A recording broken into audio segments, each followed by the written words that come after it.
Hi there, everyone. I'm Ashley Willington, and welcome into the Campfire. This week, we are breaking down 9-5A Division I, and we'll introduce you to the teams in this district in our film session.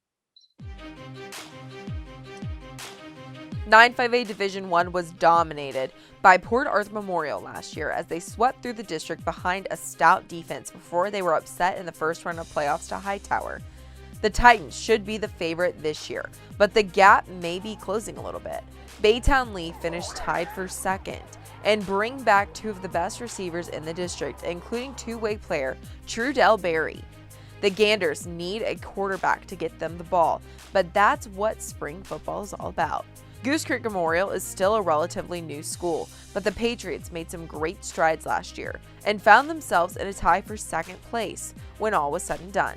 Coach Shannon Carter has high hopes for senior Mason Dukes to lead the way for another playoff appearance.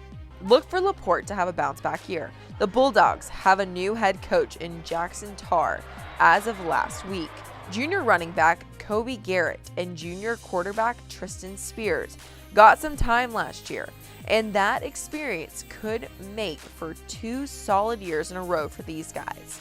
Friendswood will be trying to make a playoff push behind a young roster, and Galveston Ball has one of the most experienced returning quarterbacks in Seth Williams. However, the team returning a lot of guys that will contribute could be Baytown Sterling.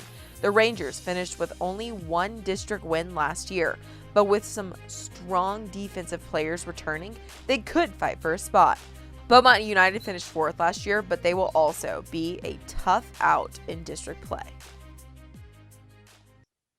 Some really great teams in this district, and it's stacked with phenomenal players. Let's see who some of them are and our players on the rise. At Baytown Lee, Ja'Cory Boston was the district newcomer of the year, and now the junior wide receiver is looking to build on last year's performance. He caught 16 passes last year, but averaged over 17 yards per catch and scored 5 touchdowns. Boston is the kind of receiver that makes the quarterback's job easy, as he goes and gets every pass thrown his way. Look for the Ganders to find him early and often this season.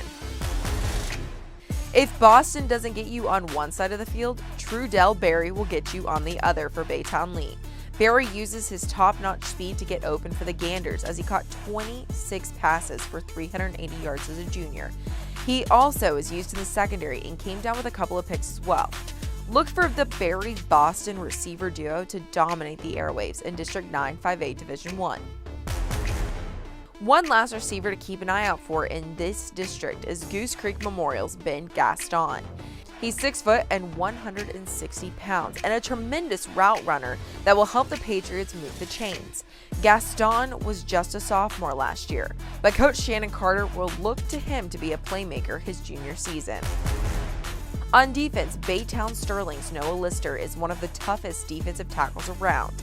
He was a first-team All-District selection last year and uses his brute strength to bully his way past his blocker to make the play. Lister is excellent against the run as well as he stuffs up the middle, but can also cause havoc in the pass game as well. These players are so great in District 9-5A Division I. And they are led by men who are helping shape them into phenomenal young men. And in our Media Day segment, we introduce you to Goose Creek Memorial, Shannon Carter. We are joined with Goose Creek Memorial head coach Shannon Carter. We're going to talk some 9-5A Division I. Coach, last year that district, nobody really, was kind of thrown together. Nobody really knew who was going to come out of it. You guys ended up going 5-2, but just talk about how you got through that district and what made it a special district. Man, it was a run-on from, the previous year. I got the job in May, and, the world stopped last year in March. And so everybody's scrambling, and we knew we had some returners back from the previous year. And then they had some carryover, and we kind of caught lightning in a bottle. We started off 1-1. We dropped a tough one to Lee, and then we went on a 4-game run.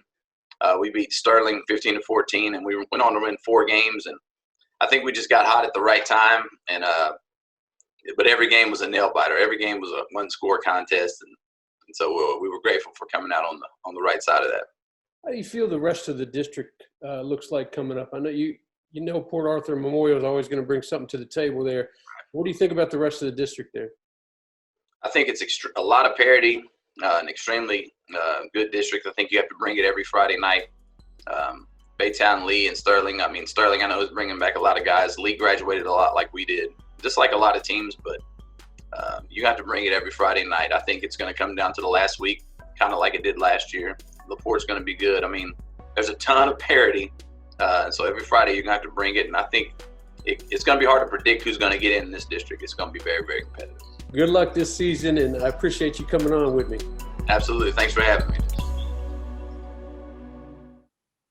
Coach, thank you so much for joining us here on the Campfire. And you can catch the full interview with Coach Carter on our Media Day segment that's released on Thursday on our social media platforms. We got Facebook, Instagram, Twitter, and YouTube.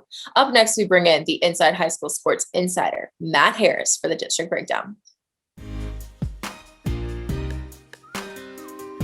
All right, we're back again with the District Breakdown with my man Matt Harris from our Inside High School Sports Insider. We're talking 9-5A Division I. That's the Galveston and Baytown area. Who do you think may be coming out of that district this year, or at least who looks promising?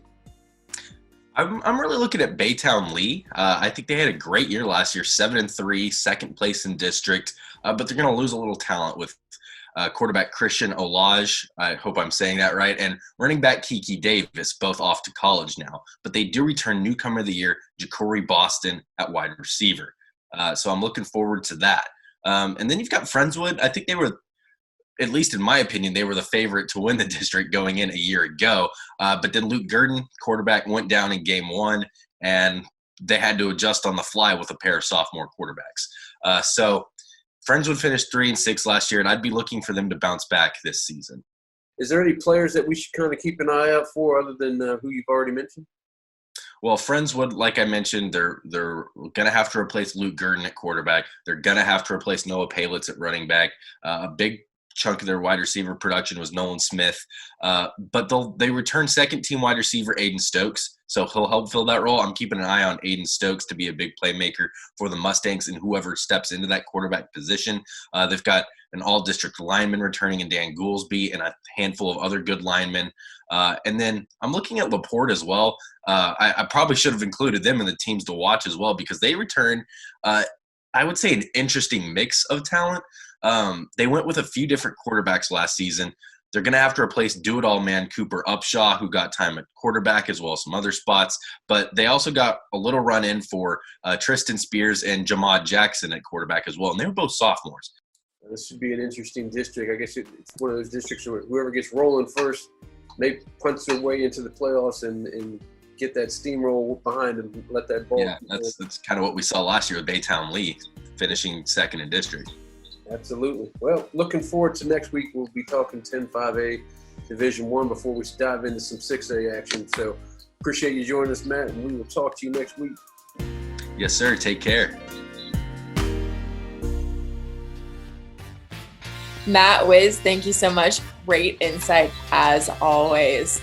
You can catch content all week long on our social media platforms that are breaking down District 9 5A Division 1. We move into 10 5A Division 1 next week, and we'll have some great content coming to you there as well. That's all we have for this week's episode of The Campfire. I'm Ashley Bullington, and I'll see you next week.